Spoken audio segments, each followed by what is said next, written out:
Andito na naman tayo mga ka-treasure hunter.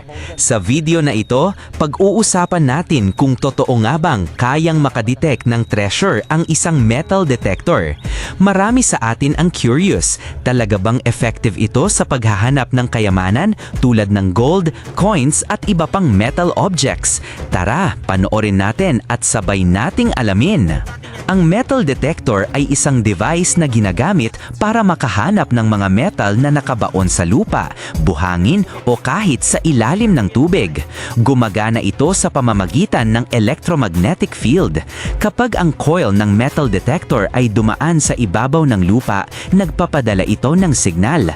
Kapag may metal sa ilalim, nagkakaroon ng pagbabago sa signal na iyon at dito natutunog o magbibigay ng alert ang device. Pero tandaan, hindi lahat ng metal detector ay pare-pareho.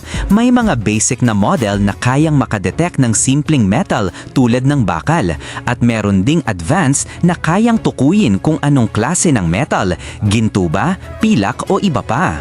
Sa paghahanap ng gold, mahalaga ang tinatawag na gold detector o high-frequency metal detector dahil mas sensitive ito sa maliliit na piraso ng ginto o gold nuggets. Isa pang importante ay ang lugar kung saan ka maghahanap. Kadalasan, ang gold ay matatagpuan sa mga ilog, sapa o dating mining areas. Pero kahit may metal detector ka, hindi ibig sabihin ay siguradong makakakita ka agad ng treasure. Kailangan pa rin ng tiyaga, tamang kaalaman at minsan swerte rin. May mga factors din na nakakaapekto sa performance ng metal detector tulad ng mineral content ng lupa, lalim ng target at laki ng metal na hinahanap. Halimbawa, mas mahirap ma-detect ang maliliit na gold particles lalo na kung malalim ang pagkakabaon nito. Sa huli, totoo, kayang makadetect ng metal detector ang mga metal objects at posible rin itong makatulong sa paghahanap ng treasure. Pero hindi ito magic tool. Isa lang itong kagamitan na mas nagiging effective kung marunong kang gumamit at may sapat kang experience sa treasure hunting. Sa video na ito, makikita ninyo na sa wakas ay natagpuan na nila ang isang mahalagang artifact sa kanilang hinuhukay na lugar.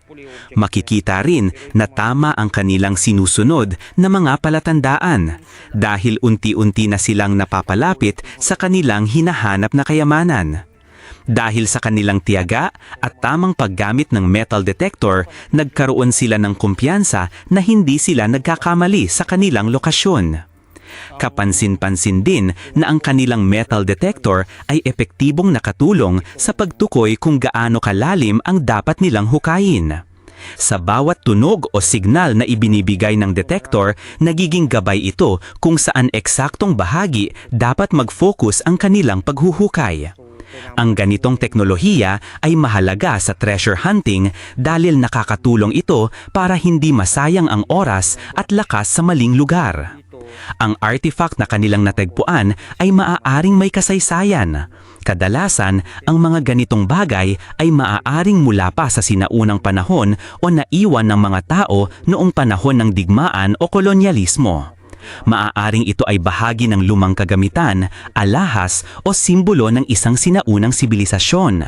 Dahil dito, hindi lamang ito basta kayamanan, kundi isang piraso rin ng kasaysayan na may malaking kahalagahan.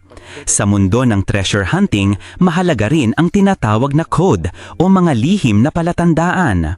Ito ay maaaring mga simbolo, marka sa puno, bato o kahit kakaibang ayos ng lupa.